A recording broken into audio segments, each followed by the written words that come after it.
Okay, this video is family size and the Catholic priesthood. It's going to be real fast. We're just quick painting here. It's a beautiful painting by El Greco, the artist, from 1588, the burial of Count Orgaz. So Count Orgaz, one of the great men of Toledo, was being buried, and St. Augustine came, and St. Stephen for his burial. And you've got sort of the earthly world below, the heavenly world above, the priest guiding the Mass. So anyways, what are we going to say about the Catholic priesthood?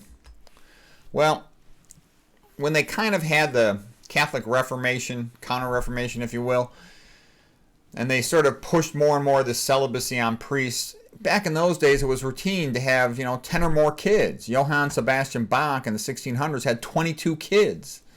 If you got 5 sons and 5 daughters, and you're all practically starving, just peasants trying to grow some food, it makes sense to send the nerdy, bookish kid to become a priest.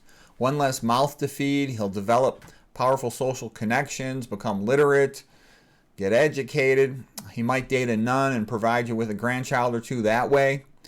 The future priest learned a lot in his childhood because he had this big giant family, all the different ages. You get to know everybody's sort of phase of life that they're going through.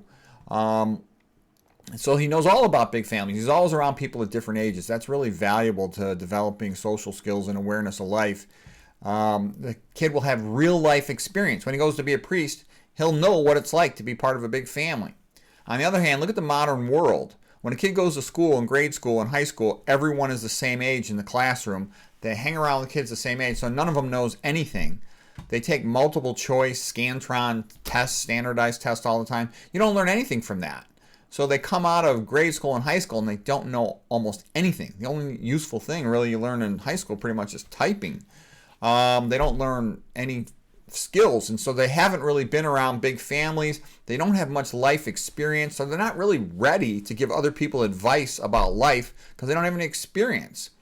And the social connections they make aren't as valuable as they used to be. When a family's small, average family, what is it nowadays? 1.5 kids or something? If you only got 1 or 2 kids, then and 1 son, it's a big deal to have that kid go and be a priest and probably not have any kids. So there's not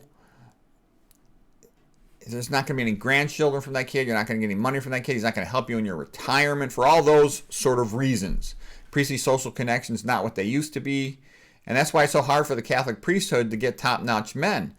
Most men really like women. We just can't help it. We just do. And that's just the way it is.